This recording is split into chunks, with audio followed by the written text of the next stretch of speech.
看到天气热扑扑，热天大家穿短裤，大部分拢会经较浅色。有一款色水的衫特别超衬，特别亮色。因为根据了解，讲乌色或者是深色的衫比白色的搁较通风。若是长时间穿伫咧身躯，安尼会当较亮色。另外，佫有研究发觉讲，红色的衫会当吸收紫外线，上界超衬。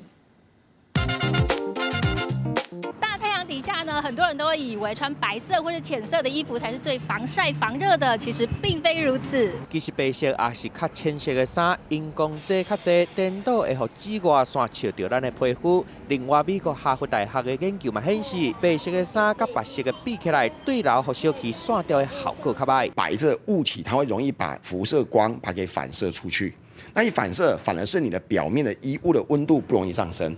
那你的衣服之间的热空气，它的加温效果不够，它就一直闷在你的身体中，不容易产生对流。黑色的衫随风短时间内，衫就会变甲烧烫烫，毋过嘛会互衫内底出现对流，互皮肤降温，汗嘛较快打，互人感觉更加凉爽。另外，若无想要互紫外线伤害皮肤，建议爱穿红色的衫，红色的铺长较长，会当吸收紫外线，所以红色的衫是穿起来互人感觉上凉，佮上袂拍甲受伤的色。有的民众可能会想说，那我穿红色衣服会不会吸收很多过多紫外线？ 反而是造成我有什么皮肤伤害啊？其实呢是不会的，因为我们吸收是衣料本身。大热佮出大日，白色的衫挡日头的效果可能无大家想的遐尔好。若无想要拍甲乌酥酥，民众出门会当穿红色的衫试看卖咧。记者综合报道。